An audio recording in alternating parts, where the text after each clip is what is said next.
kaum muslimin dan sahabat-sahabatku yang saya muliakan. Begitu pula pemirsa dimanapun berada pada pagi hari ini. Assalamualaikum warahmatullahi wabarakatuh. Alhamdulillahirrabbilalamin. Wassalatu wassalamu ala rasulillah nabiyina Muhammad wa ala alihi washabbihi wa man tabi'ahum bi ihsani ila yaumidin, amma ba'd. Alhamdulillah, di pagi hari ini, hari Sabtu tanggal 18 Juli 2026 yang bertepatan dengan tanggal 4 Safar 1448 Hijriah, kembali kita dipertemukan oleh Allah Subhanahu wa taala di salah satu tempat, yaitu calon Masjid As-Sunnah Nur yang berada di Jalan Pemuda Kota Parepare. Alhamdulillah, pada pagi hari ini masjid ini kita adakan majelis yang pertama, majelis yang perdana dalam rangka atau dalam kegiatan acara tanya jawab.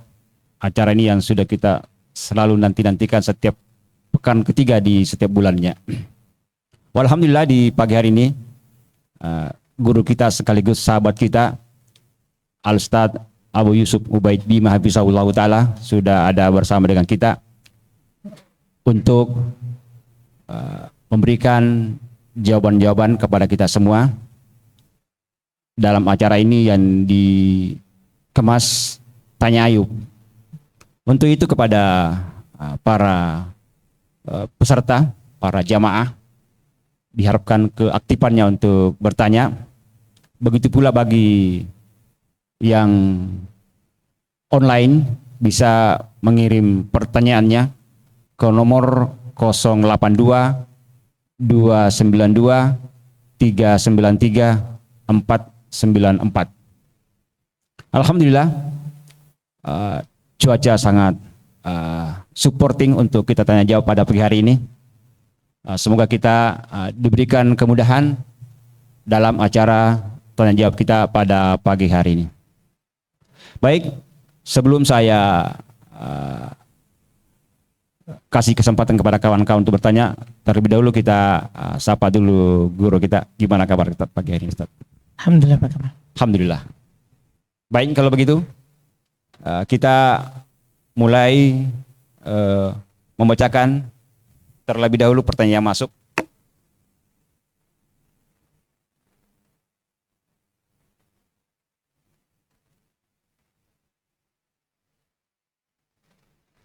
Baik.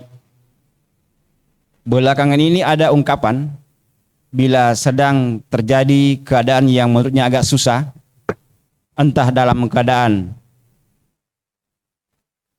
agak seret, masalah keuangan atau masalah hubungan dalam berkeluarga, sehingga ada ungkapan kita sedang tidak baik-baik saja di status medsosnya. Apa hal ini tidak termasuk membeberkan keadaan keluarga di umum yang bisa saja syaitan memainkan perannya? Apa itu? Bismillahirrahmanirrahim. Alhamdulillah rabbil alamin. Shalatu wassalamu ala Rasulillah wa ala alihi wa ashabihi wa man tabi'ahum bi ihsan ila yaumiddin. Amma ba'd.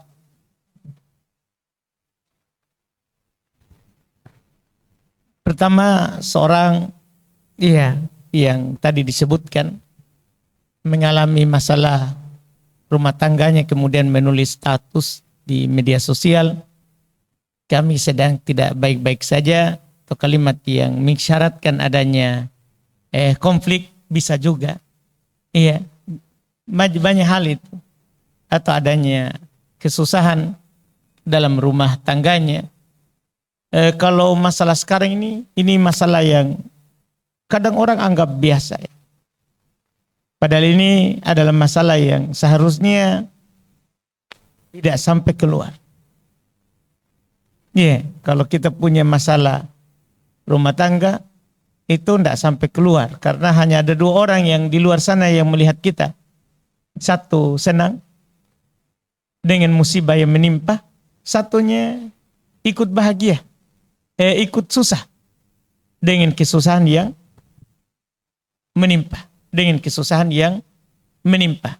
Makanya kalau ada hal-hal yang terkait dengan masalah pribadi kita jangan dikeluarkan. Iya. Apalagi hal itu membuka aib pasangan yang akan memancing pihak ketiga ikut gabung. Pihak ketiga itu Pak, ya paling jahat dalam kehidupan rumah tangga. Kan dia ikut memanasi, setelah ada masalah dia lari. Banyak orang bercerai dengan istrinya itu karena pihak ketiga. Iya, banyak. Makanya jangan dikeluarkan. Kita bisa ingatkan dengan sabda Nabi Sallallahu Alaihi Wasallam, "Man satara musliman satarahullahu fid dunya wal akhirah." Barang siapa menutupi aib seorang muslim, ini umum. Siapa yang menutupi aib seorang muslim, maka Allah Subhanahu wa taala akan menutupi aibnya di dunia dan di akhirat. Artinya ini umum. Apalagi muslim itu adalah istri ta. Muslim itu adalah suami ta. Harusnya kita tidak perlu buka sesusah apapun dapur kita, jangan dikabarkan ke orang. Jangan dikabarkan ke orang. Iya. Makanya ungkapan-ungkapan begitu, ya tentunya sebaiknya untuk yang mengisyaratkan hal yang tidak baik dalam keluarga, ya itu ya tidak dikeluarkan. Apalagi di sana ada orang yang menanti. Kalau istri yang mengatakan begitu, sudah ada di sana orang kadang menanti suami tak. Dia bersyukur segera mau mengganti piringnya. Oh, alhamdulillah, selesai, semoga langsung cerai. Akhirnya kan ya tidak semua orang itu tidak suka. Dan tidak semua orang juga itu suka. Banyak hal. Makanya kita tidak berstatus. Kita berdoa kepada Allah Subhanahu wa taala saja untuk memberikan jalan keluar di setiap keadaan yang lebih bagus. Iya, wallahu alam. Ya, baik. Luar biasa pertanyaan pertama ini. Tadi malam itu ada saya lewat di medsos juga itu, ada pertanyaan. Bagaimana Ustaz? Seseorang itu jatuh cinta pada istrinya orang, luar biasa ini Ustaz. Wah, sampai itu yang mau menjawab, pokoknya orang pada ketawa dia yang itu, lama baru dijawabnya. Mintanya untuk diruqyah katanya Saitiah. Katanya yang jatuh cinta kepada istrinya orang, luar biasa. Jadi jawabannya disuruh ruqyah Ustaz. Oh, dulu. Baik, saya berlanjut ke pertanyaan lewat WhatsApp. Bismillah, izin bertanya Ustaz, bagaimana hukum membuat gambar kartun animasi yang berbentuk manusia, yang ada suara dan bergerak, namun tidak dipasangkan mata dan mulut? Gambar itu kan seperti dikatakan oleh Nabi Sallallahu Alaihi Wasallam, as-suwar ar-ra's. Gambar itu kan kepala. Kalau kepalanya itu biasa hidup seperti itu orang, maka dianggap gambar. Dianggap gambar. Tapi kalau hanya gambar, dia tidak ada makhluk hidup seperti itu, maka bukan gambar. Bukan gambar. Ada dikirimkan, iya. Ada dikirimkan ini videonya.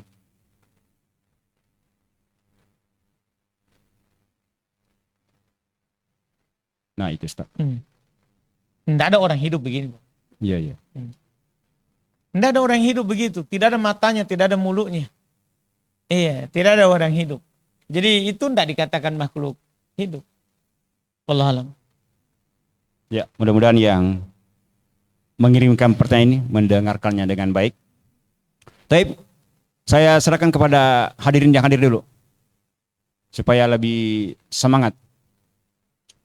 Ini sengaja kita pilih tempat ini untuk memperkenalkan bahwa kita juga punya tempat baru.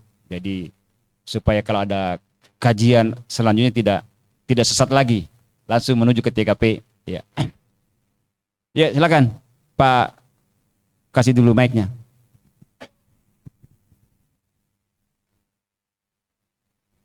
Ini masalah mic jadi kendala ini.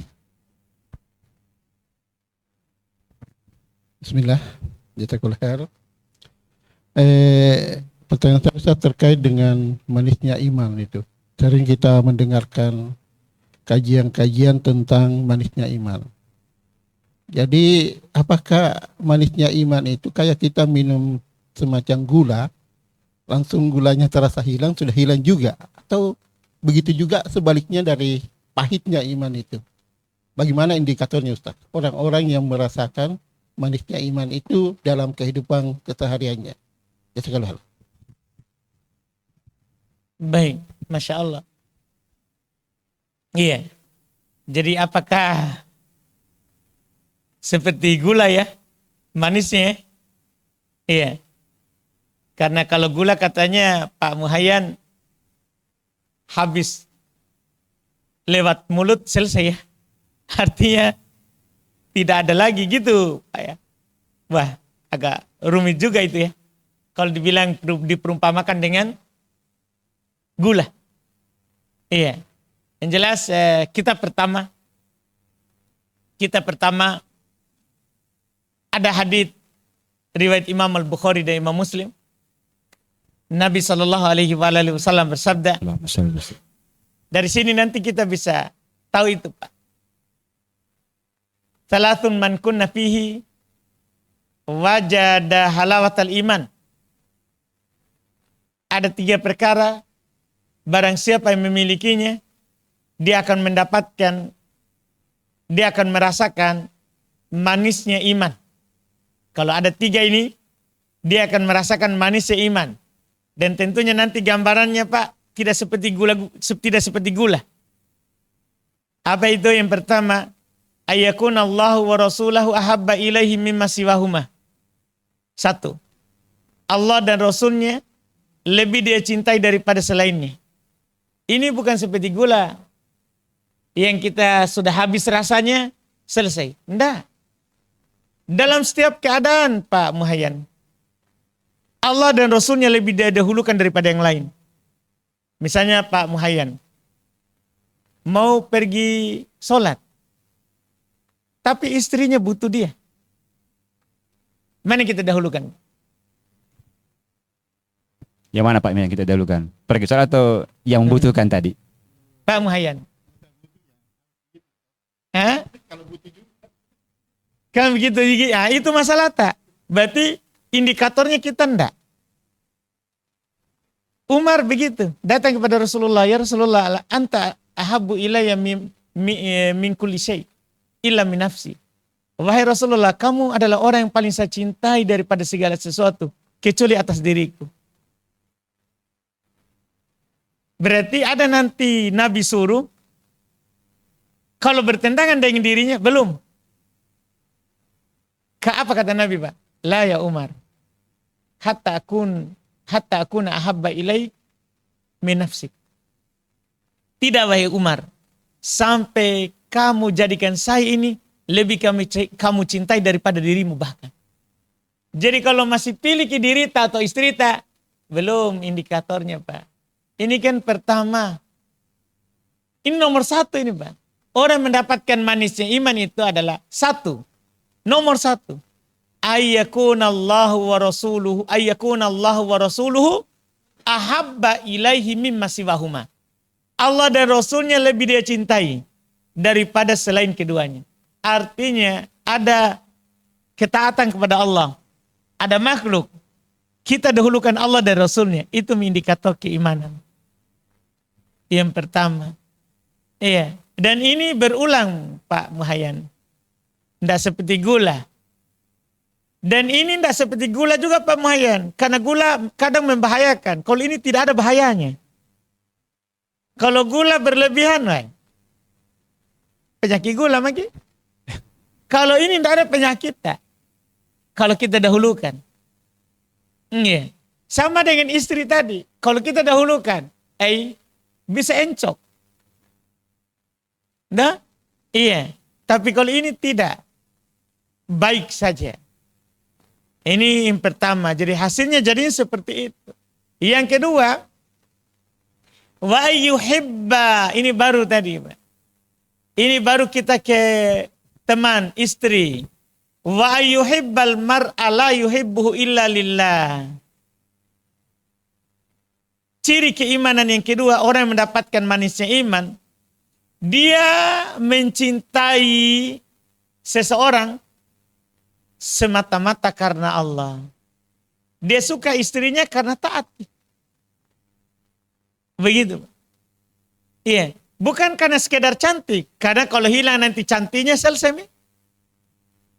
Dia memang suka karena istrinya taat. Nah ini tidak akan berubah walaupun berubah kulitnya. Dok keriput jatuh pipinya. Jatuh matanya. Hilang semua giginya, kan tidak cantik itu. Anak kecil tidak ada giginya, kenapa cantik ya? Imut. Kenapa itu orang besar kalau hilang giginya tidak cantik? Itu masalah itu. Nah, kalau kita suka dia, bukan kita suka karena dunianya, itu masalah, Pak. Tapi kalau kita suka itu orang karena agamanya, tidak berubah. Iya, tidak berubah itu. Ini indikator keimanan. Kalau kita suka seorang karena Allah. Bukan karena badannya yang putih, gagah, bukan. Badan tidak masalah. Makanya banyak orang dulu mencintai ulama padahal jelek sekali. Kalau dalam biografinya, muka jelek. Ada di antara para ulama hidungnya itu seperti kacang. Tapi dia disukai oleh orang banyak. Iya, ada ulama itu diantaranya sejarah Qadhi Makkah yang menjadi hakim di Makkah. Itu lehernya lari masuk ke badannya. Ini pundaknya ini lari masuk. Tapi dia dicintai oleh orang banyak. Berarti kan itu dibilang lillah. Itu yang karena Allah. Tidak lagi fisik. Tidak lagi fisik. Dia cintai karena Allah. Dia cintai karena Allah. Kemudian yang ketiga, wa ayyakraha ayyauda fil kufri kama yakrahu ayyukdafa finnar.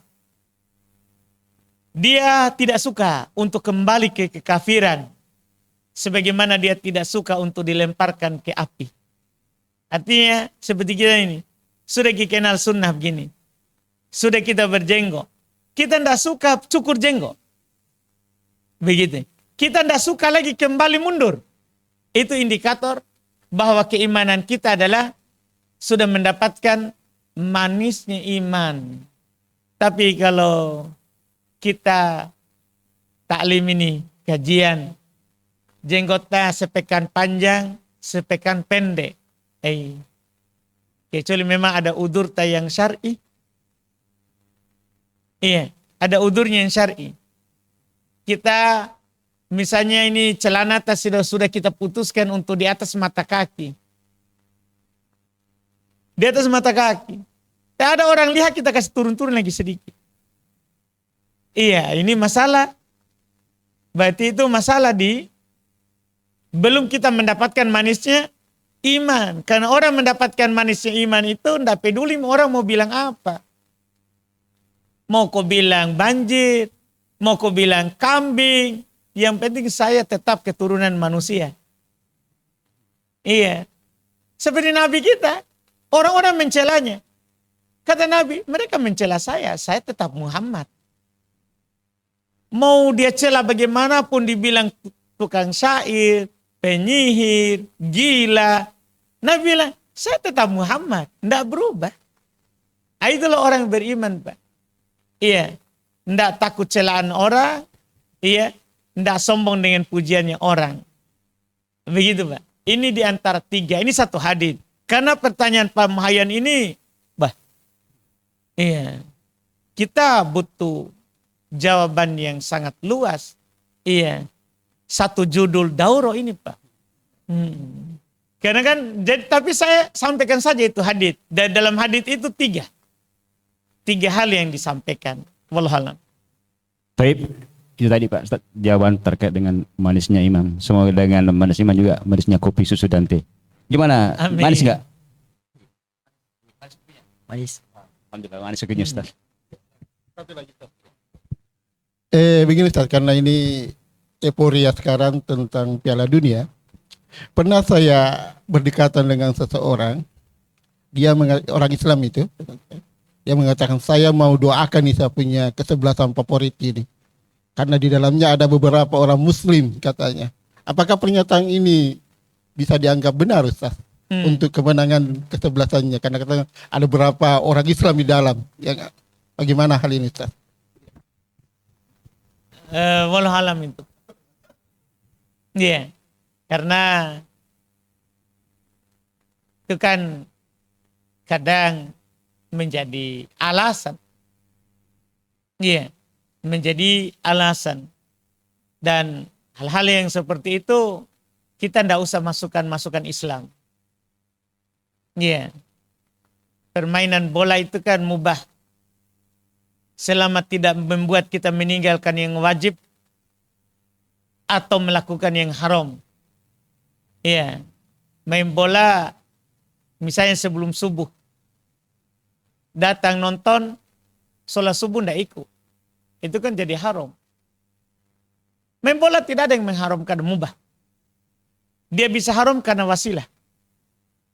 Iya, karena kalau zatnya main bola ndak haram. Kalau zatnya haram ndak boleh main bola. Ndak boleh Abu Zakaria pergi main. Ndak kalau zatnya. Jadi ini main bola ini mubah. Dia permainan yang mubah. Tapi ada syaratnya. Selama tidak ada kewajiban yang kita tinggalkan. Kewajiban di sini bukan hanya sholat. Kewajiban tak juga terhadap istri. Kewajiban tak juga terhadap pekerjaan tak. Jangan sampai ada akad kerja tak dalam sebulan. Tiba-tiba nonton ke bola di kantor kita ngantuk. Dosa kan meninggalkan yang wajib. Jadi jangan hanya kewajiban kepada Allah yang dipikirkan. Itu yang membuatnya nanti jadi makruh atau jadi haram. Itu syarat pertama. Tidak ada kewajiban yang terlalaikan. Yang kedua, tidak ada pengharaman yang dilakukan. Tidak ada judi di dalamnya. Karena kan asalnya mubah. Tapi kalau jadi perjudian, kan sebagian orang kadang bukan menang yang dia judikan. Tapi dia lombakan, judikan golnya. Dia bisa kasih gol 1. Walaupun kalah, tapi pokoknya dia bisa kasih gol 1. Itu sudah judi mereka perlombakan. Itu kan jadi haram. Karena ada hal yang haram di dalam. Ada judi. Ada judi. Hal-hal lain. Begitu Pak. Wallahualam. Baik, jadi beda mungkin kalau pas ke warkop pagi-pagi, ada bola jadi. Jangan sampai iya, padahal tahu jadwalnya. kebetulan ada bola sekalian. Jadi jangan sampai itu jadi utama. Tapi saya mungkin lebih mobile agak di sini di bersama saya kawan-kawan untuk memandu pertanyaannya. Mana Pak Putra? Pak Putra dulu nih. Biasa itu pertanyaannya lagi. Biasanya agak seru dan agak sulit. Tafadhal Pak Putra.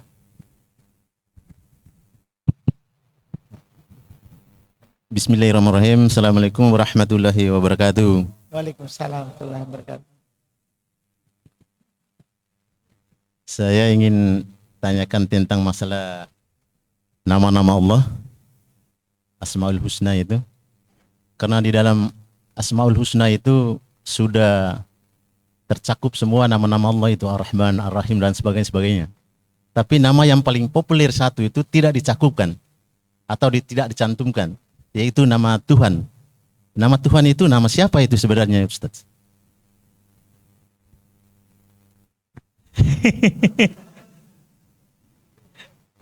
Begini Pak, itu bahasa apa? Pertama, iya, itu bahasa apa itu Pak? Bahasa, itu dulu. Dah? Iya, itu pertanyaan saya Pak. Apa itu Tuhan? ya justru itu ditanya Pak. Iya. Jadi begini Pak, saya bukakan kini Tuhan dalam bahasa Indonesia. Iya. Tuhan itu berarti zat yang diyakini sebagai yang maha kuasa, yang maha mencipta, yang maha menguasai, yang maha mengatur alam semesta, yaitu terkait dengan perbuatannya Allah. Itu terjemahan dari Rob, Pak. Terjemahan dari Rob. Kita paham, Pak? Iya. Jadi ada dalam nama Asmaul Husna Ar-Rabbu, Rabbul Alamin, itu Asmaul Husna, Pak.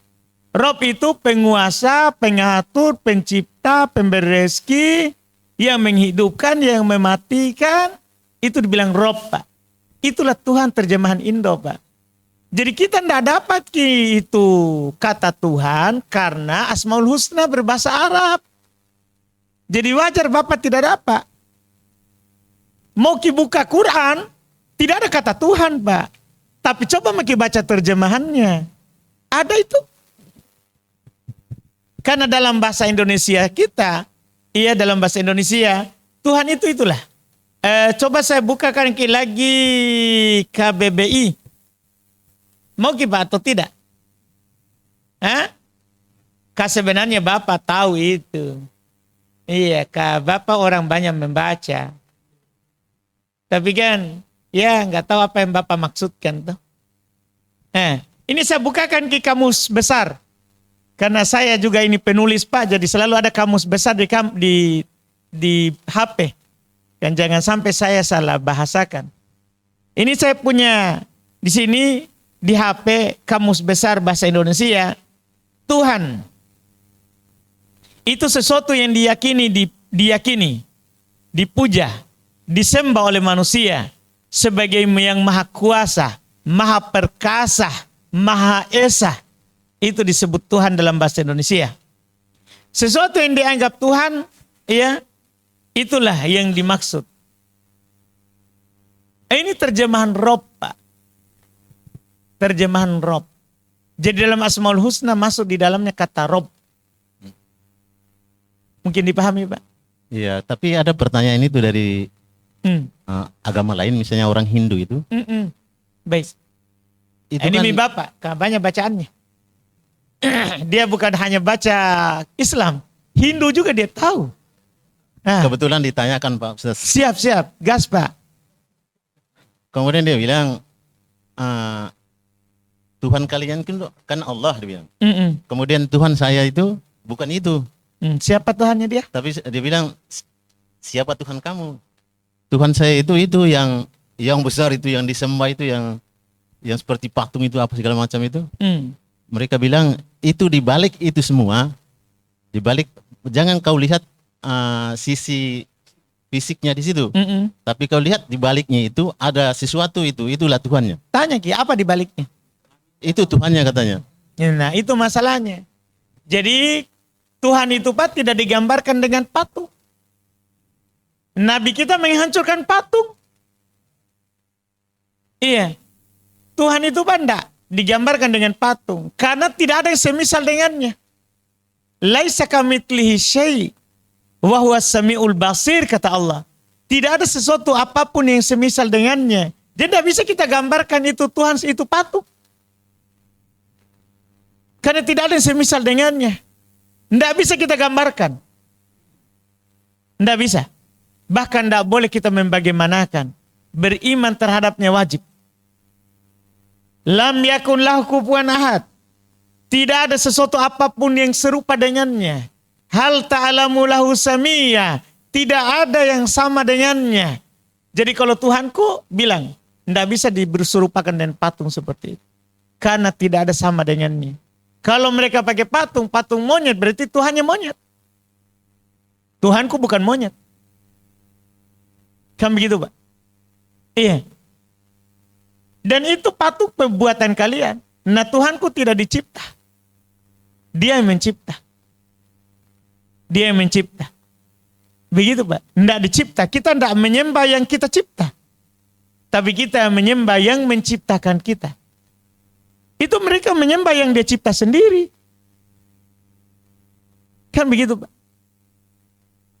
Diharamkan dalam syariat Islam menyembah yang kita ciptakan sendiri. Kita harus menyembah yang menciptakan kita. Begitu, Pak? Iya. Taib. Oke, lanjut ke pertanyaan kedua barangkali.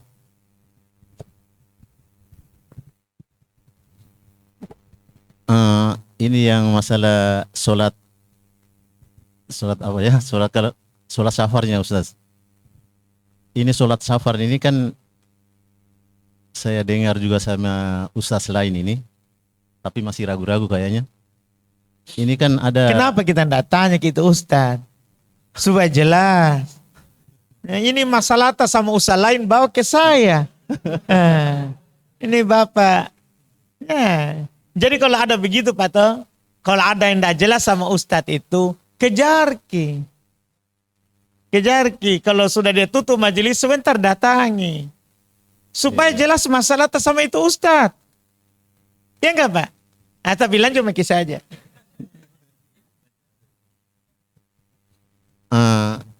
Ini sholat safar ini kan katanya beda antara orang yang melaksanakan safar itu sekali-sekali dengan melaksanakan safar setiap saat.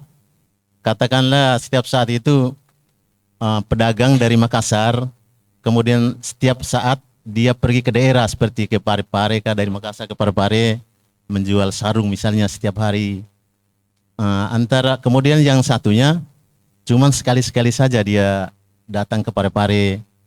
Katanya situ, apakah safar dua orang ini disamakan safar kasarnya atau bagaimana Pak Ustaz? Masya Allah. Jadi intinya dia membedakan keadaan safar untuk melakukan jamak qasar. Iya, betul. Apakah ada dalil yang membedakan? Justru itu kita kembali pada Pak Ustaz. Iya. Seharusnya Bapak tanya itu. Karena gini, kalau kita membuka Quran, ada ayat An-Nisa 101. Kita buka Quran ini. An-Nisa 101. Allah berfirman, wa idza darabtum fil ardi falaisa 'alaikum junahun an taqsuru minas shalah. Iya. Apabila kalian melakukan perjalanan di atas permukaan bumi, maka tidak berdosa bagi kalian untuk mengqasar salat. Di sini dikatakan, apabila kalian melakukan perjalanan, mau berulang, yang penting ida syartiyah, Pak. Ida ini syartiyah. Syaratnya, apabila jika kamu melakukan perjalanan, maka tidak ada dosa bagi kamu untuk mengqasar salat.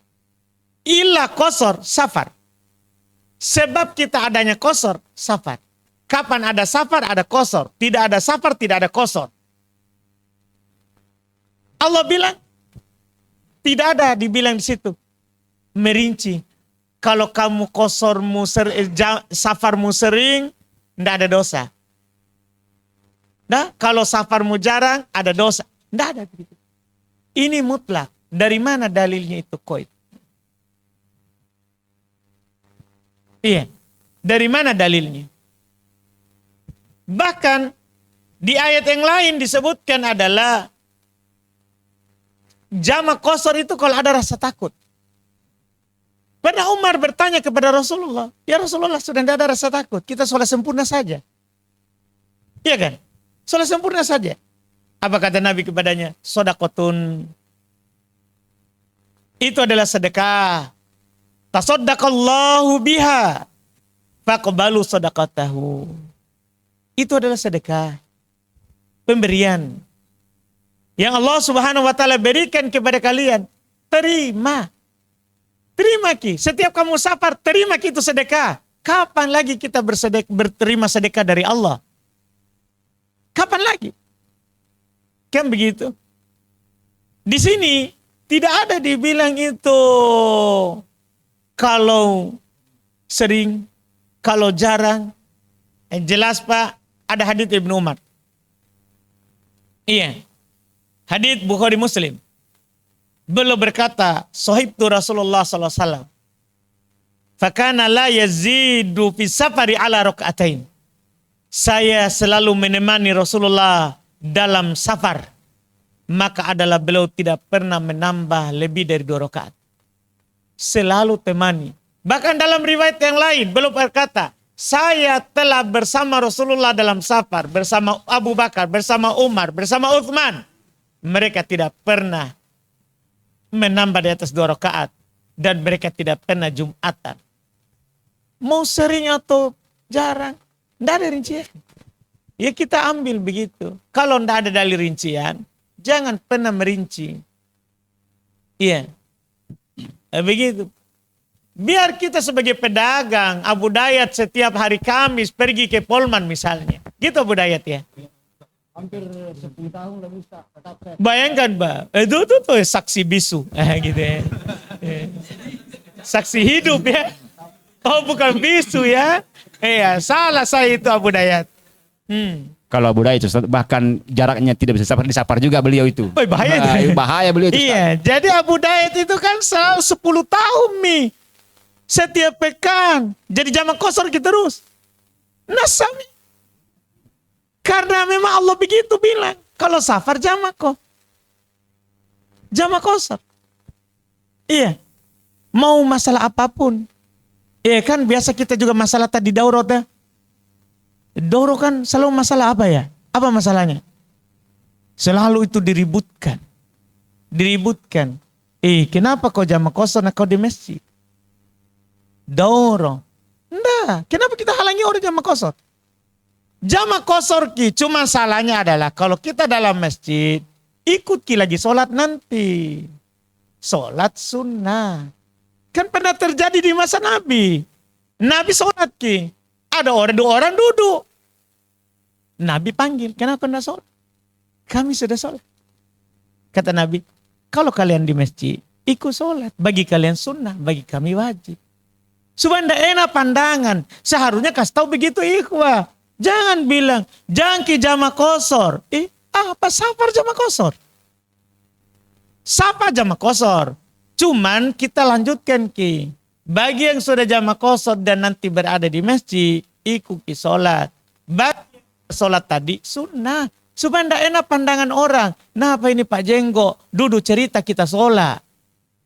Kan itu masalah lain Ji. Jangan larang orang jamak kosor. Kalau kita safar, jamak kosor. Cuman kalau kita dalam masjid, ikuti lagi sholat. Untuk kita sunnah. Untuk mereka sholat wajib. Begitu saja. Kita lanjutkan ke begitu. Jangan ke dalam masjid, bercerita. Kan tidak enak orang. Ada suara kedua. Setengah mati takbir, yang lain cerita. Iya, kan begitu. Jadi ini Pak begitu. Tidak ada poinnya. Bagi yang merinci begitu, tegakkan dalil. Jadi minta ke dalilnya sama Ustaz itu. Dan saya yakin tidak ada dalilnya. Gitu Pak. Baik. Sudah oke atau masih ada lagi? Oh, masih ada satu. Kasih lagi sampai nah, habis. Pokoknya.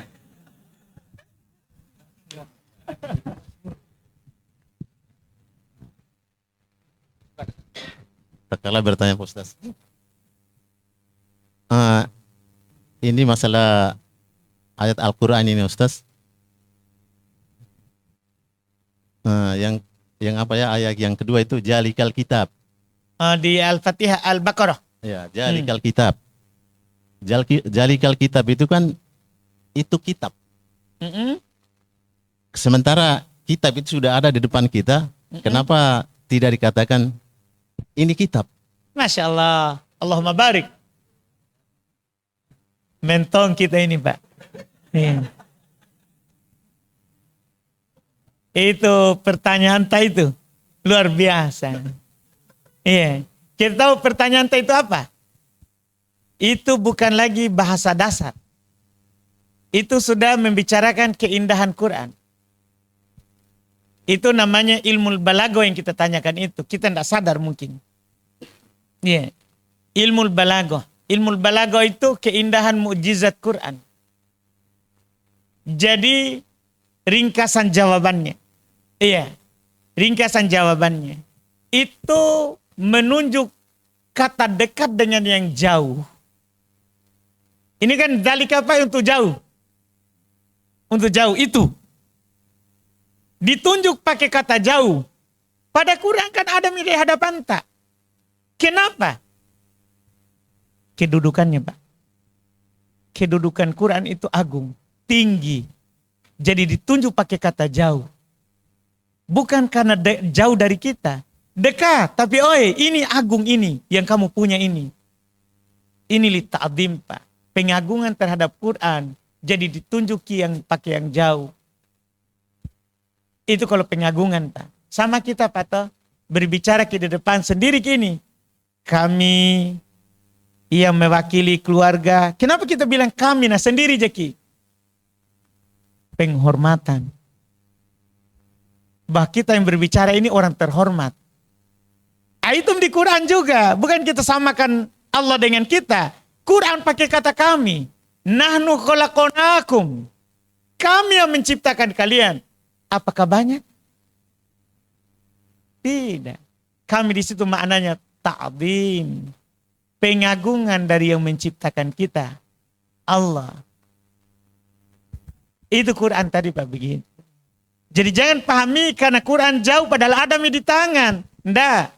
Quran ini agung. Sehingga pakai kata tunjuk jauh. Itulah keindahannya, Pak. Nah, aman mi atau masih ragu Ki? Oke, Pak. Jangan sampai nanti kita bilang ke usaha lain. Saya sudah tanya ini sama usaha lain. Maksudnya saya. Tapi saya masih ragu jawabannya. Kenapa itu dalika pakai kata jauh? Tapi jadi aman maki ini, beres maki. Atau masih mau kita tanya usaha lain? Nah, jawab dulu, jawab dulu. Enggak, Ustaz, yakin. Iya, baik. Lanjut. Ya, beliau ini memang rajin dan kuat membaca, Ustaz. Saya sudah yakin itu karena pertanyaannya luar biasa. Maka beliau diminta untuk segera selalu hadir bermajelis, Pak. Supaya belajar langsung. Lebih bagus masuk pesantren supaya jadi penceramah. Mau masuk pesantren, Pak? Terima gitu? Gratis. Alhamdulillah. Baik, kita lanjut ke pertanyaan lewat WhatsApp. Bismillah. Tapi Ustaz, ingin bertanya terkait perlombaan. Bagaimana hukum mengikuti perlombaan meskipun tidak ada biaya pendaftaran dan sebagainya, tapi berhadiah, namun hadiahnya ditanggung sponsor pelaksanaannya dan lomba ini lomba olahraga seperti badminton ataupun yang lainnya. Dan kita tahu bersama yang namanya lomba mungkin ada hal yang bersifat kompetisi dan khawatirnya ada terjadi sedikit perselisihan yang terjadi. Bagaimana sebenarnya yang kita lakukan, Ustaz? Barakallahu fikum. Baik, Masya Allah. Di pembahasan para ulama rahimahumullah, saya baca ada di kitab Wablul Gumamah, Syarah Umdatul Fiqih punya Ibnu Qudamah. Ada rincian yang bagus di situ. Ya, yang mensyarahnya adalah murid dari Syekh bin Baz, Syekh Ibnu Utsaimin. Dia rinci itu perlombaan menjadi 3. Iya. Ada perlombaan yang haram diperlombakan. Ada hadiah atau tidak ada hadiah? Perlombaan apa itu? Perlombaan yang membuat kita meninggalkan yang wajib atau lalai dari Allah Subhanahu wa taala. Seperti catur. Itu untuk pindahkan satu kuda itu pikirnya lama gitu. Lalai pasti itu. Itu haram. Walaupun tidak ada hadiah. Domino. Ini saya kasih turun 3 atau 4 ya. 4 titik atau 3 titik. Dia kaji semua di 4 orang itu. Dia lihat dulu yang turun. Oh dia pegang ini. Dia pegang. Dia kaji.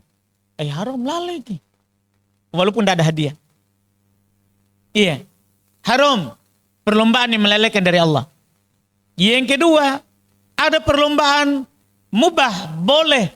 Walaupun ada hadiah. Bahkan walaupun yang berlomba yang taruhan. Walaupun yang berlomba, yang bertaruhan. Iya. Lomba apa itu? Lomba berkuda. Iya. Lomba memanah. Iya. Lomba yang di situ ada yang arahnya persiapan jihad. Iya. Lomba yang persiapan jihad. Ada hadis dari Nabi Shallallahu Alaihi Wasallam ini yang dikatakan ini bahwa lomba ini dibolehkan. Kata Nabi Shallallahu Alaihi Wasallam, la sabaqa illa fi hubin au hafirin au naslin. Ini hadis riwayat Imam Abu Daud, At-Tirmidzi, dan disahihkan oleh Syekh Al-Albani rahimahullah. Tidak ada perlombaan yang dibolehkan ada hadiahnya kecuali perlombaan onta, perlombaan kuda, perlombaan memanah. Boleh. Kita lomba memanah, boleh ada hadiah. Perlombaan kuda, pacung kuda, boleh ada hadiah. Perlombaan pacuan unta, boleh ada hadiahnya. Silakan. Iya. Ini perlombaan boleh. Ini perlombaan yang mubah. Demikian pula para ulama memasukkan hal-hal yang semisal dengan ini. Perlombaan menembak. Boleh misalnya Pak Anto. Ya tembak. Bukan tembak orang Pak Anto. Iya. Tembak sasaran. Latihan menembak. Boleh. Iya. Perlombaan mubah. Persiapan jihad. Dibolehkan. Yang lainnya, ada perlombaan yang mubah tanpa hadiah. Itulah selain tadi. Lomba bola mubah, tapi tidak ada hadiah. Seperti yang disebut tadi apa tadi? Badminton, bulu tangkis, futsal, itu lomba mubah. Tapi tanpa hadiah. Dari yang berlomba atau dari sponsor. Karena ini kan mubah hanya penyegaran. Kapan ada hadiah tak walaupun dari sponsor. Baku senggol maki sebentar. Bahkan berkelahi ki. Bahkan bermusuhan ki. Bahkan fanatisme. Yang menang merendahkan yang kalah. Kelompoknya as-sunnah merendahkan kelompoknya tidak sunnah. Siapa menang? Kelompok sunnah. Kalah yang sunnah. Apa itu sunnah? Mencela sunnah. Ada fanatisme di situ. Tidak boleh ada hadiah. Kalau hanya sekedar mau jadi keluar keringat, ya maki. Jangan ikut. Jadi lomba yang mubah, tapi tidak boleh ada hadiah. Tidak boleh ada hadiah. Iya, supaya enak. Memang mau cari keringat, cari sehat. Cari kesenangan. Cari kesenangan. Yang pada hal yang mubah. Ini yang perlu, bagus juga. Bagus sekali ini rinciannya dari apa yang disebutkan ini. Seperti yang Nabi lakukan. Dia pernah berlomba dengan istrinya. Lomba lari. Lomba mubah. Dia lomba dengan istrinya. 2 kali. Pernah berlomba dengan istrinya. Pertama, waktu Aisyah masih muda. Aisyah mengalahkan Nabi. Aisyah ketawain suaminya. Nabi ini ketawain. Tapi kan suami, bukan Nabi. Dia ketawain. Tapi saat Aisyah sudah mulai masuk usia juga, badan sudah berisi. Waktu itu, berlomba lagi kedua kalinya. Nabi mengalahkannya. Dan Nabi menertawakannya. Dan Nabi bilang, ini adalah balasan yang dulu. Begitu Pak Kamal. Berlomba juga sama istri. Iya. Betul Ustaz. Betul. CKB. Apa itu? Cocok kita bilang. Oh. CKB. Kukira apa tadi itu? CKB. Cocok kita bilang. Jadi sudah gini. Berlomba. Saya sudah Pak, kan Nabi lakukan. Jadi harus kita lakukan. Masa kita ahli sunnah tidak lakukan apa yang dilakukan oleh Nabi? Minimal sekali. Atau 2 kali lah. Pak Dayat, Abu Dayat, sudah Ki? Sudah, Ustaz. Sudah. Lomba di mana? Tempat tidur? Di mana kita lomba? Di rumah. Di rumah? Iya. Lari ke mana itu? Ke jalan, di pantai, begitu baru Badayat. Pergi ke bawah ibunya, lomba lari di sana. Jangan dibilang gini. Para ulama bilang, ini saya pernah baca. Oh, tidak pantas bagi saya syekh. Saya ustaz. Masa ikhwas begitu, pergi lari. Nabi, orang lebih baik darimu telah melakukan. Yang masalah adalah kamu lomba lari dengan istri orang. Iya kan? Kalau sama istrimu, mubah. Dan bahkan Mbak, ini kita tahu ini lomba kedua. Saya baca dalam sejarahnya Nabi, lomba kedua ini ternyata Nabi lagi safar Ki. Sama sahabat.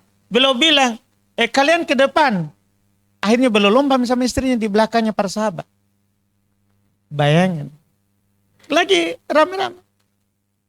Iya, itu yang beliau lakukan. Nah, lomba ini tidak ada hadiahnya.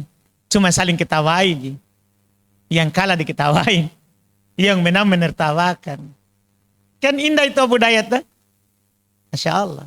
Kapan lagi bisa kita diketawain sama istri kita? Jangan sampai tidak pernah di rumah diketawain kita marah-marah terus. Iya, alhamdulillah. Ini lomba mubah namanya. Lomba yang mubah. Iya, tidak boleh ada hadiah. Tidak boleh ada hadiah. Tidak boleh taruhan. Yang kalah bayar sebentar. Salah maki. Di istri itu tidak perlu taruhan. Ya mungkin menang juga tetap suami yang bayar. Kan begitu dah. Jangan maki lomba. Iya. Tidak perlu lomba itu. Wallahualam. Baik, barakallahu fiik.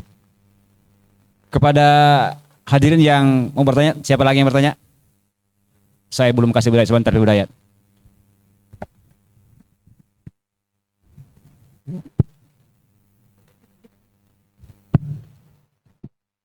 Bismillah. Mungkin pertanyaan ini sudah sebagian jamaah yang tahu. Namun saya mungkin untuk lebih bertegas lagi. Pertanyaan saya Ustaz, mencintai seseorang dengan salah satu cara untuk memujinya. Apakah memuji seseorang, maaf saya balik, adalah lebih mencintai dengan cara memuji. Contohlah, taruhlah Rasulullah kita memuji, sementara pernah saya dengar kalau Rasulullah kita memuji, beliau tidak mau dipuji, tapi pujilah Allah. Yang berhak dipuji adalah Allah. Apakah salah satu mencintai seseorang dengan memuji bilang cantiknya atau gantengnya atau gimana Ustaz? Sementara Rasulullah sendiri tidak mau dipuji dengan mungkin melalui sholawat atau gimana Ustaz? Baik, syukran. Baik, Masya Allah. Ini agak masalah juga ini ya. Ya, apalagi kita berbicara istri nih Pak ya. Iya, istri kalau tidak pernah dipuji, ya, bilang tidak pernah mentong kita puji kan. Ini masalah juga ini Pak ya. Itu Bapak bilang. Masalah juga keluar isi hatinya. Ya, pengalaman Pak ya. Ya, mau dikasih undang-undang ini. Jadi ini masalah. Sebenarnya Pak, saya paham kita berarti tahu bahwa ada hadits larangan memuji ini. Memang begitu. Ada hadits tentang itu. Iya.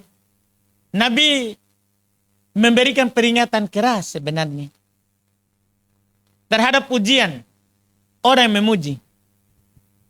Pernah Nabi SAW katakan, "Waihak, qata'ta unuqa sahibik." Qata'ta unuqa sahibik 2 kali. Celaka kamu ketika ada orang memuji saudaranya. Celaka kamu. Engkau telah memenggal lehernya. Engkau telah memenggal lehernya. 2 kali Nabi ulang. Hadis ini sebenarnya. Iya. Hadis ini sebenarnya membuat kita berpendapat bahwa tidak boleh paling memuji. Tidak boleh paling memuji. Tapi di sisi lain, Nabi SAW pernah memuji Abu Bakar dan Umar. Itu lagi. Nabi pernah memuji Abu Bakar dan Umar.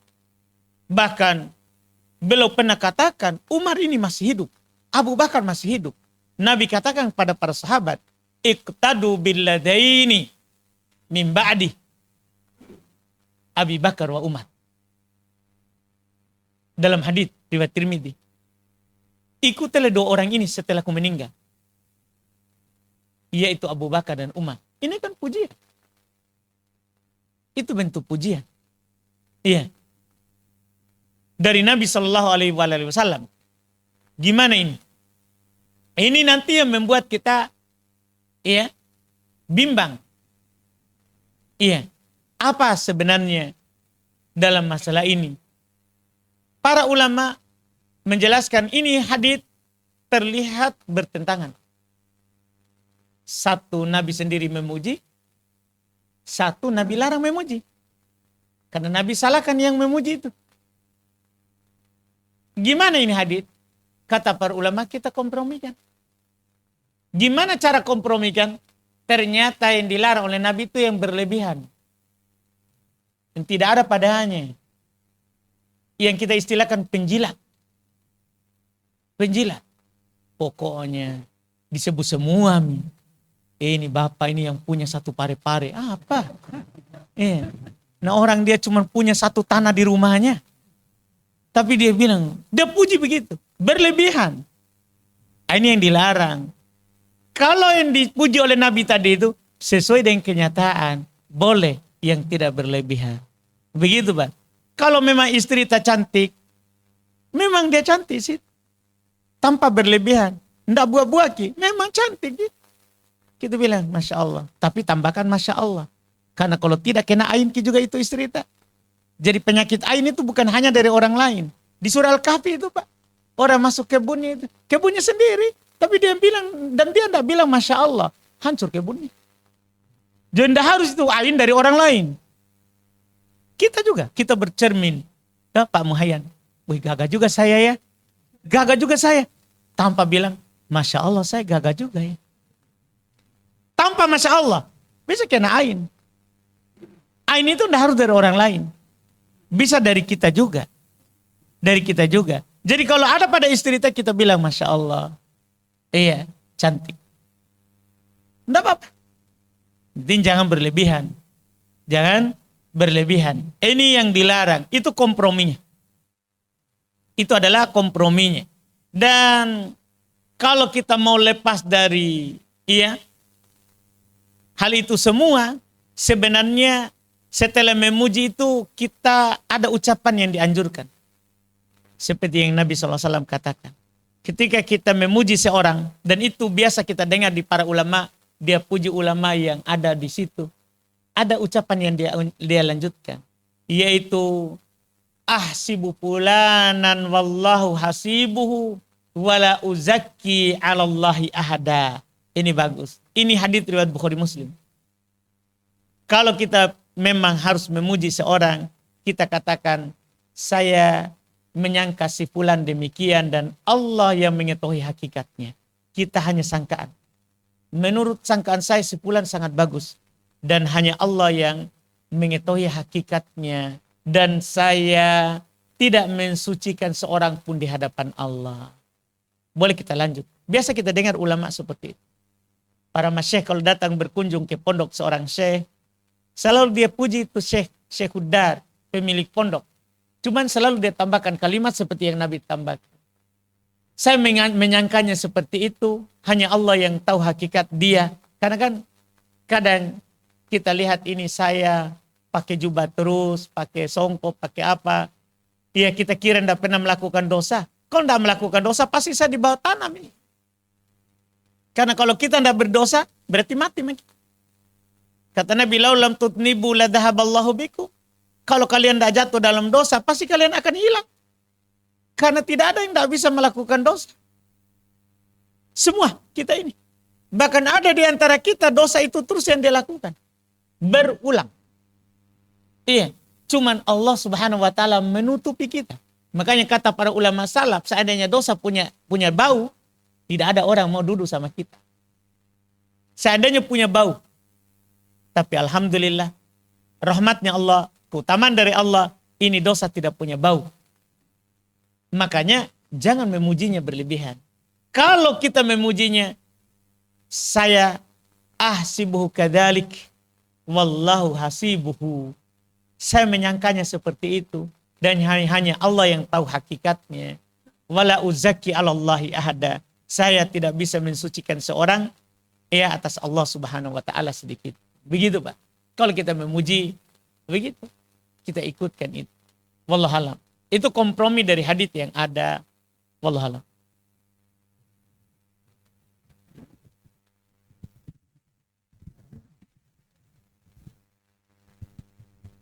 Baik, siapa lagi?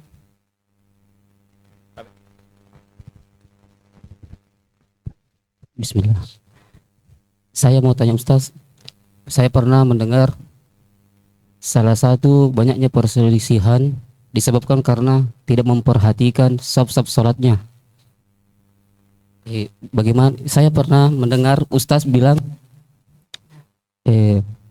cara benar dalam saf sholat itu harus sejajar dengan mata kaki. Kemudian dengan lengannya. Tapi saya memperhatikan ini, saya biasa memutuskan saf sholat. Kalau saya di sisi sebelah kanan, saya memutuskan di sisi kanan karena saya ini untuk meluruskan safnya. Lengannya bersentuhan lengan dengan mata kaki. Bersentuhan mata kaki dengan mata kaki? Mata kaki yang di sebelah kita. Kalau tidak disejajarkan, biasanya saf itu di lengannya agak renggang. Makanya saya biasa memutuskan saf sholat di sisi sebelah kanan. Kalau di sebelah sisi kiri, saya memutuskan karena saya ingin meluruskan lengan kanan sama sisi mata kaki. Bagaimana itu Ustaz? Baik, Pak. Iya, kisop ya. Masya Allah. Jadi menurut kita mata kaki dengan mata kaki harus rapat. Iya. Baik, Masya Allah. Iya. Pertama, memang merapatkan soft pentingnya. Yang Bapak isyaratkan tadi itu memang ada hadis dari Nabi SAW. Kata beliau, la tusawwunna sufufakum au la yukhalifannallahu baina wujuhikum. Sungguh kalian harus benar-benar meluruskan saf-saf kalian, atau Allah benar-benar akan menjadikan perselisihan antara wajah-wajah kalian. Artinya menurut pemahaman Bapak kan memang sudah benar bahwa tidak lurusnya saf itu akan menjadi sebab kita berselisih. Menunjukkan ruh kita tidak bersatu. Karena ruh itu tentara. Kalau ruh tak bersatu, gampang gitu, saf rapat. Kita tidak rapat, saf tidak lurus di masjid luar, ruh tak tidak menyatu. Satu mau rapat, satu tidak suka rapat. Ruh yang tidak menyatu. Itu sebab perselisihan. Ketika ruh tidak menyatu, wajah berselisih. Ketika wajah berselisih, badan ikut. Karena kalau wajah berpaling, badan berpaling. Itu memang kalau kita berbicara, sebab-sebab perselisihan adalah karena saf tidak diluruskan. Itu di antara sebabnya. Kemudian saya tertarik yang Bapak sebutkan tadi itu, bahwa dalam meluruskan saf harus menempel Pak ya. Iya, Susah itu Pak ya. Yang diinginkan itu luruskan sop itu adalah mata kaki dengan mata kaki bukan menempel. Maksudnya lurus. Itu kalau lurusnya Pak. Hadis itu terkait dengan lurusnya. Kalau kita mau lihat lurus sop, bukan garis. Bukan keramik. Tapi sejajarkan mata kaki dengan mata kaki. Sejajarkan. Sejajarkan. Mata kaki dengan mata kaki. Bahu dengan bahu. Karena bagaimanapun panjangnya telapak kakinya seorang, pasti mata kakinya akan sama. Iya, pasti mata kakinya sama. Bahu dengan bahu. Bahu Pak ya, bukan dada. Karena dada biasa ada yang lebih maju. Apalagi perut. Iya. Jadi jangan sejajarkan perut dengan perut. Susah itu lurus. Tapi apa? Bahu dengan bahu. Makanya Pak Anto tahu itu di baris berbaris. Ketika melencangkan tangan, itu dikasih sejajar dengan apa?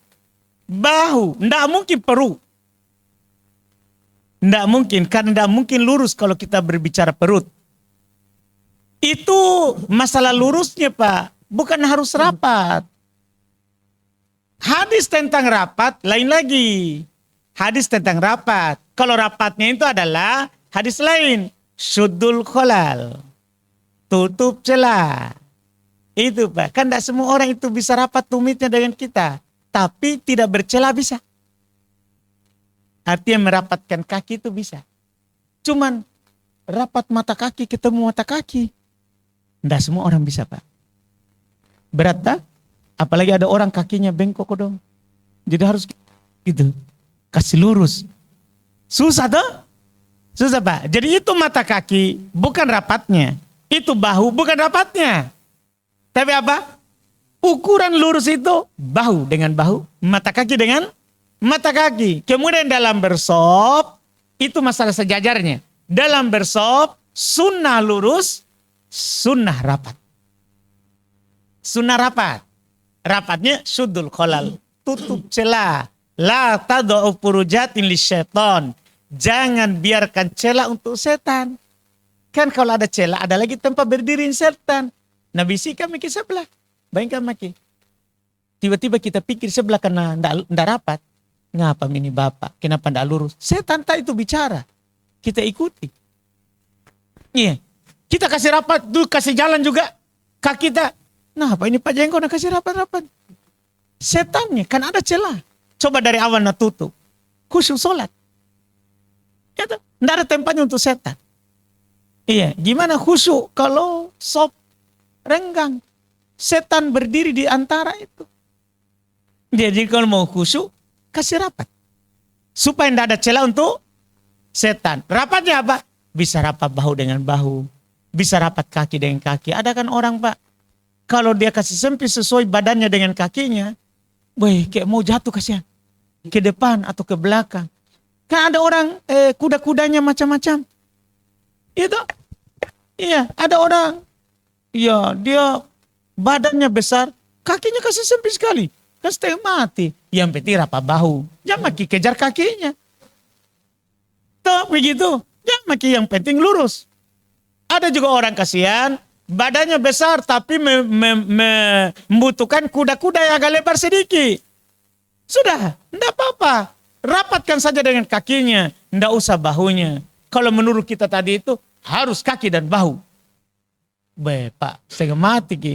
Orang sholat pulang sholat pegal-pegal mi. Karena keseimbangan badannya enggak biasa. Atau kita pahami? Nah. Sudah? Baik, kita beranjak ke pertanyaan berikutnya.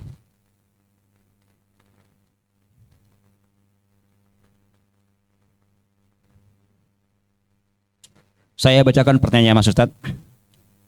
Ustadz mohon jawabannya. Saya 2 bersaudara perempuan semua. Abah saya rahimahullah meninggalkan saudara perempuan 3 orang seayah seibu. 1 orang seibu perempuan. 2 orang janda. satu tidak pernah menikah, satunya lagi masih bersuami. Mohon pembagian warisannya bagaimana? Abah saya rahimahullah punya sebidang tanah warisan dan dari kakek rahimahullah. Kayaknya perlu dicatat ini Ustaz ini. Masya Allah. Iya, warisan ya. Ya, warisan Ustaz. Baik. Kita sebenarnya pertama kita bicarakan dulu. Tadi ada dikatakan ayah saudara tidak seibu. Ya, Berarti dia tidak waris, Pak. Tertutup. Iya. Saudara kandung yang ada warisan. Tapi itu pun warisan ma'al ghairi, warisan sisa kalau dia, Pak. Kalau ada anak kan saudara-saudari tidak dapat sebenarnya. Dia warisan sisa. Saudara bapak, seibu, itu warisannya sisa dari anak. Coba tidak ada anak, saudara yang dapat. Saudara yang dapat. Pertama masalah anak tadi. Masalah anak. Jadi anaknya itu yang tadi 2 orang perempuan ya? ya perempuan semua Ustaz nanya. Anak 2 orang perempuan tadi karena sama-sama, maka kita bisa baca surah Nisa ayat 11. Fa in kunna nisaan fawqat natnaini falahunna thulutsa ma tarok. Jika dia punya anak semuanya perempuan, lebih dari 2 itu 2 ke atas, ya, bagi mereka 2/3 dari harta yang ditinggalkan. 2/3. Contoh kasus karena kita harus membayangkan ini berapa dia punya. Ya masalah sebidang tanah itu enggak masalah. Selama tanah itu adalah punya bapaknya, mau dia wariskan atau dia usahakan sendiri, sudah jadi hak miliknya. Ketika dia meninggal maka jadi warisan. Kan begitu. Mau dia dapatkan dengan beli atau dengan warisan sebelumnya, sudah jadi punyanya. Sudah jadi punyanya. Contoh kasus misalnya 2/3. Anggaplah kita kasusnya ada orang ini punya warisan. Anggaplah 60 juta. 2/3 dari 60 juta itu 2/3-nya berapa? Pak Muhayyan bisa ini. 40. Berarti sisa 20. Saudaranya bapaknya tadi itu si ibu dapat itu jatah 20 juta. 2 bersaudara tadi ini 40 juta dia bagi 2. Karena sama-sama jadi perempuan tidak ada hak lebih. Iya. 1 20 juta, satunya 20 juta. Karena dia 2/3 mereka dapat. Dari harta peninggalan. Iya. Tapi perlu juga ditanya sebenarnya itu Pak. Ya, ya. Apakah masih hidup kakek neneknya begitu? Karena kan kalau ayah meninggal ada juga jatah kakek nenek. Kalau ada kakek nenek kan tidak dapat itu ada saudara. Tidak dapat itu saudaranya. Jadi ini kalau kita berbicara kasusnya sebenarnya dia tidak punya kecuali 2 anak perempuan dan saudari ini. Atau saudara tadi. Iya, kita tidak berbicarakan lagi janda atau tidaknya. Iya. Gitu? Karena dia memang dia mewarisi sisa. Saudaranya ibu, saudaranya bapak itu mewarisi sisa. Kalau ada sisa ya dapat. Kalau tidak ada sisa tidak dapat. Iya, misalnya sudah anak perempuan tadi dapat 2/3. Masih ada sisa. Tapi ada orang tua. Orang tua dapat misalnya 1/9, 1/8 misalnya. Kan harus dikasih lagi 1/8 dari sisanya itu. Iya. Kalau tidak ada sisa atau masih ada sisa sedikit, itulah yang mewarisi dengan sisa. Saudara-saudari itu kan mewarisi dengan sisa. Sisa bahkan kalau tidak ada ahli waris, dia yang dapat semua. Misalnya ada orang tidak punya ahli waris, tidak punya anak, tidak punya lagi orang tua, sisa saudara, saudari, saudara-saudarinya itu yang dapat harta warisan. Iya, itu yang disebutkan. Itu yang perlu diketahui. Karena dia punya anak, berarti anaknya langsung disebutkan tadi di Quran, dia dapat 2/3 dari harta yang ada. Tinggal nanti hitung baik-baik 2/3 dari sekian itu. Berapa hartanya? Iya kalau misalnya 100 juta. Ya kita bercerita misalnya 2/3 dari 100 juta. Iya. Ya berapa?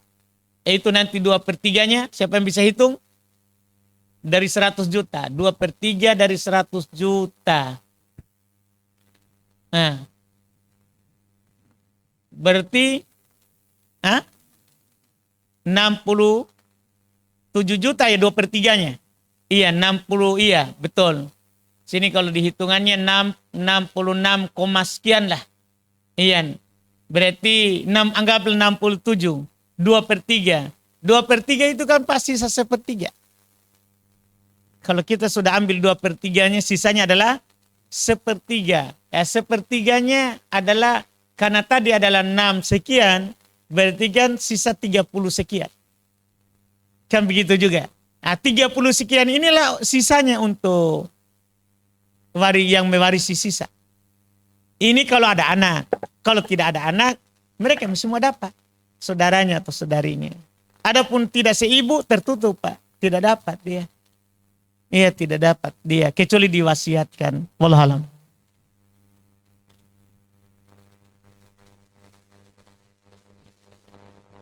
Kembali ke panggung.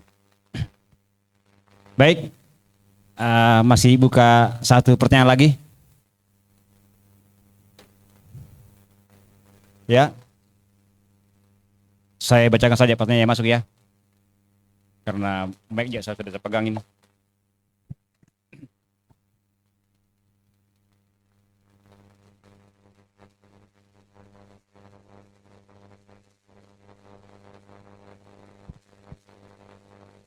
Ya mana sih? Oh ya. Satu saya. Istri saya punya ibu tiri. Yang ibu tirinya adalah saudara kandung dari ibu saya. Apa suami saya masih termasuk mahram terhadap ibu tiriku? Berarti apa ini? Istri saya punya ibu tiri. Berarti si laki-laki punya mertua. Ya. Mertuanya yang asli sudah tidak ada misalnya, berarti apa pindah bantal namanya? Pindah bantal ya.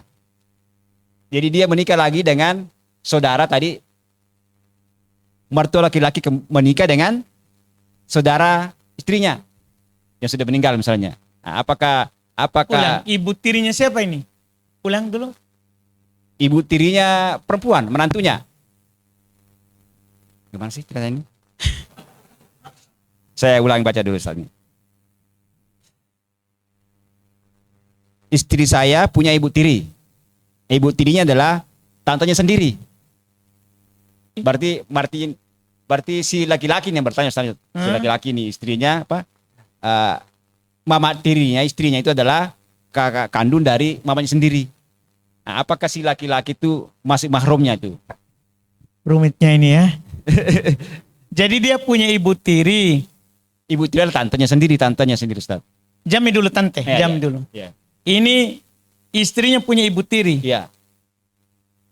Apakah ini ibu tiri Masih mahramnya suami? Iya, itu. Gitu saja, mau tante atau tidak. Kan masih terlalu rumit. Iya, berarti dia tanya adalah tentang ibu tiri. Jika dimaksud ibu tiri dari istri, yaitu yang wanita yang menikah dengan ayah, tetapi bukan ibu kandungnya berarti, maka ibu tiri bukan mahram bagi suami. Ibu tiri bukan mahram bagi suami. Nah, itu yang dimaksudkan. Apa dalilnya? Tinggal dalilnya saja. Karena memang dalam firman Allah Subhanahu wa taala di An-Nisa 23 terkait dengan mahram. Wa ummahatun nisaikum. Mahram itu adalah ibu dari istri kalian. Ibu dari istri kalian. Ini di An-Nisa 23. An-Nisa 23 itu kan semua menjelaskan semua dari awal sampai akhir. Menjelaskan siapa yang haram kita nikahi. Di antara yang haram kita nikahi adalah kata Allah, wa ummahatun nisaikum. Dan ibu dari istri kalian. Adapun istri dari ayah mertua, yaitu ibu tiri istri, tidak termasuk dalam pengertian ibu dari istri kalian. Maka itu menunjukkan dia bukan apa? Mahram. Konsekuensinya berarti antara suami dengan ibu tiri istri tadi berlaku hukum non mahram. Iya, non mahram. Wajib menjaga hijab tidak boleh berduaan dengannya, dan tidak boleh bersentuhan. Karena bahaya, ibu tiri juga maut. Apalagi ibu tirinya masih muda. Nanti dia suka sama mantunya, mantu tiri. Iya, maut itu. Jangan. Juga sebaliknya, mantu tidak boleh berduaan dengan itu. Apalagi masih muda. Ya, setan akan lebih cantik ibu tirinya daripada istri. Begitu Pak. Iya, biar istri lebih muda, lebih cantik. Tapi setan itu selalu menghiasi yang bukan mahram. Kalau yang mahram, dia tidak hiasi. Biar istri tak kasih cantik dirinya. Tidak indah dilihat. Tapi kalau istrinya orang, wih cantiknya. Kenapa? Setan. Setan kan memperindah yang bukan mahram. Setan mempercantik yang bukan mahram. Bapak-bapak sadari semua ini pasti. Gimana Pak Anto? Iya, Pak Mahayan? Iya tak? Iya Pak Mahayan bilang iya. Iya, makanya istri itu dituntut selalu cantik. Nggak boleh dia gara-gara sudah melahirkan pakai daster terus. Nggak, pakai baju dinas terus. Kalau di rumah. Iya, supaya suami nggak melihat yang di luar. Wallahualam. Baik. Itu adalah pertanyaan terakhir. Oh, budaya tadi ya. Harus dikasih ke budaya kesempatan ini. Ya. Kasih yang lain katanya. Oh, kasih yang lain kalau gitu. Oke, ada yang satu lagi kalau begitu? Ada? Ya? Oh ya, besok kan masih ada, jadi besok kita tanya jawab lagi insya Allah. Jadi untuk lanjut kita pada pagi hari ini, saya pikir sudah cukup. Sudah juga matahari sudah mulai naik. Sebelum saya tutup, saya sampaikan kepada jemaah bahwa masjid kita ini masih dalam proses penyelesaian. Bisa mungkin sekaligus lihat-lihat di bawah karena ini masjid. Itu apa Pak Kamal? Kenapa ada itu? Yang mana Ustaz? Itu tembok. Ini kan dulu kamar Ustaz. Kamar dulu, terus bagus dibongkar nih kalau Iya. memang kita dikasih. Iya. Ini sudah diwakafkan ke sertifikat sudah nama Sunan ini Ustaz. Oh tahu. Sudah. Bagus dibongkar itu Iya. nanti Pak Kamal. Iya. Supaya sopnya panjang. Iya. Kan ada kamar depan sini. Iya. Kan enggak apa-apa jadi itu dibongkar. Ya tahu. Saat Sisa ini lantai, kita Pak berada Kamal, di lantai 3 nih, Ustaz. Kita lantai 3 nih. Bersusun ke bawah. Masya. Jadi bisa lihat-lihat di bawah seperti ada langsung apa namanya? Sumbang. Ya, tersentuh begitu. Ini mau saja. Iya. Kalau mau duluan Pak Kamal toh, Iya. kalau saya usul, ini saja dulu di lantai. Iya. Kan tinggal teman-teman beli tentukan jenis keramiknya, tehelnya merek apa, supaya sama. Beli masing-masing satu dos satu orang. Bisa. Alhamdulillah keramik sudah ada, Ustaz. Keramik sudah ada. Apa Ji? Tinggal upah tukang. Sudah sudah.